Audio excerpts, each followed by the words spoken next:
Bonjour, ici Patrick Pierrat. Voici l'essentiel des nouvelles économiques et financières à connaître ce matin. Le prix des maisons à Montréal devrait baisser un peu l'an prochain. C'est ce que croit l'agence immobilière Royal Lepage. Elle prévoit que le prix médian des maisons unifamiliales dans le Grand Montréal baissera de 2,5% au cours des 12 prochains mois pour passer de 603 000 à 588 000 $.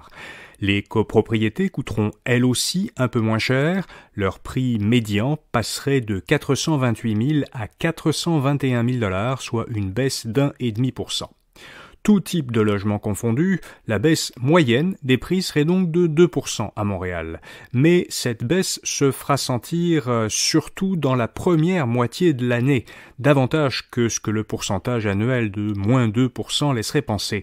En effet, selon Royal Lepage, les prix devraient repartir modestement à la hausse dans la seconde moitié de l'an prochain, en supposant que les taux d'intérêt seront redevenus stables d'ici 6 mois. L'inflation ralentit plus vite que prévu aux États-Unis. Le taux d'inflation annuel a diminué de 7,7% en octobre à 7,1% en novembre. Les prévisionnistes s'attendaient plutôt à 7,3% en novembre, donc on a fait mieux. En octobre aussi, l'inflation avait ralenti plus vite que prévu. Ces ralentissements semblent être une conséquence des hausses de taux d'intérêt décidées par la Réserve fédérale américaine. Joe Biden s'est réjoui de ces ralentissements, mais il a dit que l'inflation ne reviendra peut-être pas à des niveaux normaux avant la fin de l'an prochain. La Banque de Montréal va émettre pour 3,15 milliards de dollars de nouvelles actions. La BMO dit que les fonds qu'elle obtiendra grâce à cette émission lui permettront de se conformer aux nouvelles exigences du Bureau du surintendant des institutions financières. Cet organisme a demandé la semaine dernière aux grandes banques canadiennes de conserver plus de liquidités en réserve. L'entreprise Ferme d'hiver de Brossard, en Montérégie, obtient un financement de 46 millions de dollars pour construire de nouvelles serres verticales qui serviront à cultiver des fraises 12 mois par année. La société dit que ce financement lui permettra de quadrupler sa production de fraises jusqu'à 1 million de kilos par an.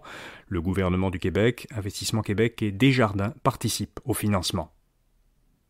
Vidéotron pourrait se placer dans une position de vulnérabilité si elle achetait Freedom Mobile, la filiale sans fil de Shaw, a fait valoir un avocat du Bureau de la concurrence.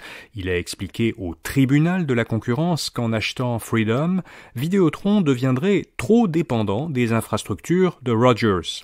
Le bureau s'oppose à l'achat de Shaw par Rogers, une transaction qui impliquerait l'achat de Freedom par Vidéotron. Et puis Énergir veut produire du gaz naturel renouvelable, du GNR. L'entreprise québécoise s'allie à une entreprise danoise pour construire au Québec jusqu'à 10 complexes de biométhanisation dans des régions agricoles. Ces usines convertiront en gaz naturel renouvelable des biogaz comme le méthane qui proviennent de la décomposition de matières résiduelles issues de l'agriculture. La construction de ces usines nécessitera des investissements de 1 milliard de dollars.